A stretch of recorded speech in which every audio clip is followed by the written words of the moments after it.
O Senhor é o meu pastor, nada me faltará. Deitar-me faz em verdes pastos, guia-me mansamente a águas tranquilas. Refrigera a minha alma, guia-me pelas veredas da justiça, por amor do seu nome.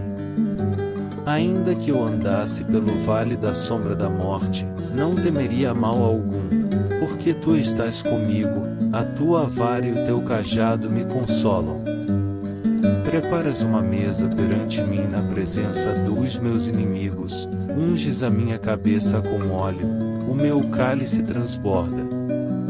Certamente que a bondade e a misericórdia me seguirão todos os dias da minha vida, e habitarei na casa do Senhor por longos dias.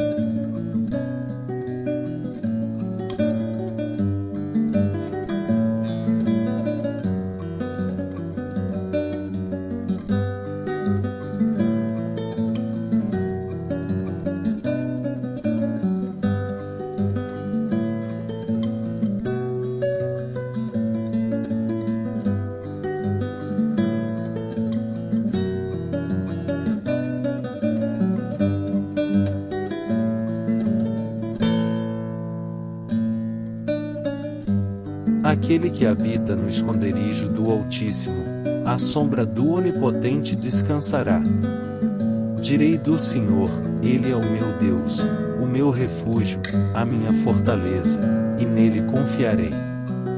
Porque Ele te livrará do laço do passarinheiro, e da peste perniciosa. Ele te cobrirá com as suas penas, e debaixo das suas asas te confiarás, a sua verdade será o teu escudo e broquel. Não terás medo do terror de noite, nem da seta que voa de dia, nem da peste que anda na escuridão, nem da mortandade que assola ao meio-dia. 1000 cairão ao teu lado, e 10.000 à tua direita, mas não chegará a ti. Somente com os teus olhos contemplarás, e verás a recompensa dos ímpios. Porque tu, ó Senhor, és o meu refúgio. No Altíssimo fizeste a tua habitação.